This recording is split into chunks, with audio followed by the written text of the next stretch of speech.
രേണു ചേച്ചി, ബീച്ചിലത്തെ ഷൂട്ട് എങ്ങനെ ഉണ്ടായി? ഭയങ്കര ചൂടായിരുന്നടാ, അതിലൊക്കെ കാണുന്ന പേടി. നല്ല ഉണ്ടായിരുന്നല്ലോ ഷൂട്ടെല്ലാം.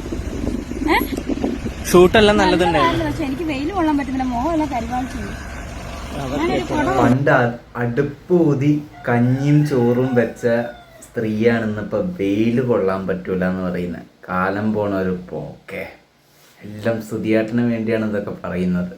പണ്ട് അടുപ്പ് ഊതി ചോറും കറിയും വെച്ച സ്ത്രീയാണ് ഇന്നിപ്പോൾ ഇങ്ങനത്തെ വെയിൽ കൊള്ളാൻ പറ്റില്ല പറയുന്നത്. ജനിച്ചു വളർന്നത് സ്വർണ്ണക്കരണ്ടിയിലാണല്ലോ, വന്ന വഴി മറക്കരുത്. പിന്നെ ഗ്ലാമർ പോകുന്നുണ്ട് അറിയുന്നത്.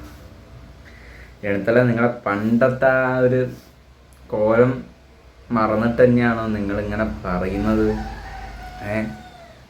നിങ്ങളിപ്പോൾ ഈ പൊട്ടിയും വെച്ച് മേക്കപ്പ് ഇട്ടിട്ട് ചുന്ദരി കുണുബാവാന്ന് പറഞ്ഞ് നടക്കുന്ന നാണല്ല നിങ്ങൾക്ക്? വെയിൽ കൊള്ളാൻ പറ്റൂല, അഹങ്കാരം വന്ന അതപതിച്ച് വേറെ എന്ത് പറയാനാണ്? ഇതൊക്കെ കുറച്ച് ഓവറല്ലേ? നിങ്ങൾ കോമാളിത്തരം കാണിച്ചത്. പക്ഷെ വെയിൽ കൊള്ളാൻ പറ്റൂല. ഇവിടെ ഏത് VIP ഏത് VIP പെൺകുട്ടികൾ വരെ വെയിൽ കൊള്ളും. അവർക്ക് പോലും ഇല്ലാത്ത വലിയൊരു ഇതാണല്ലോ. കാരണം ഇന്ത്യൻ പ്രധാനമന്ത്രി വരെ വെയിൽ കൊള്ളും. നിങ്ങൾക്ക് വെയിൽ കൊള്ളാൻ പറ്റുന്നത്